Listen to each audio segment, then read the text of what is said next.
Okay, so in an effort to give you a greater understanding of this economic idea of scarcity, we're going to go back to this Starbucks example. And what we're saying here is that, look at, and it's simplification and oversimplification, fine, but just keep this is to explain the idea.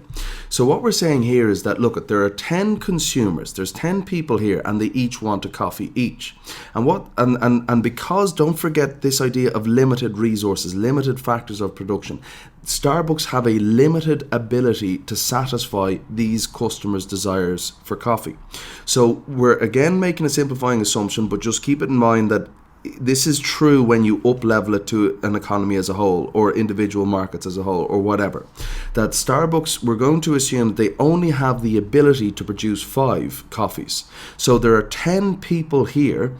Each of them their desires is 1 coffee each, and Starbucks only have the ability to produce 5 coffees. So society's desire for coffee, in this case, assume that these are the only 10 people, is greater than society's ability to meet or satisfy those desires, which is, in this example, is in terms of coffee. So then they must ask, well, look at, if there's 10 of these people and they want a coffee each, and Starbucks can only produce 5 coffees altogether, who gets the 5 coffees? So 5 are going to go without, and 5 are going to have their desire satisfied.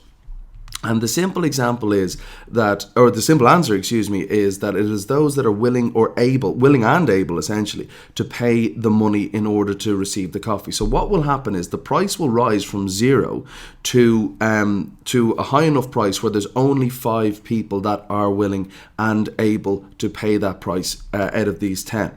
And that is the example, that is the idea, that is the essentially the definition, or what scarcity actually is.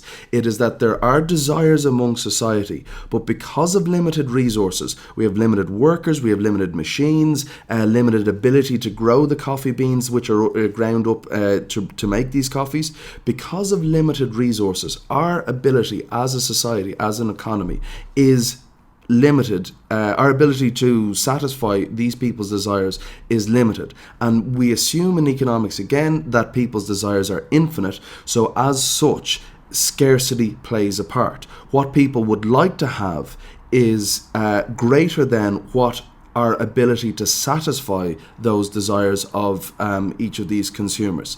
So that's the idea of scarcity. Wants are greater than our ability to satisfy those wants. The demand for goods and services is in excess or bigger than the supply, or our ability to supply those goods and services.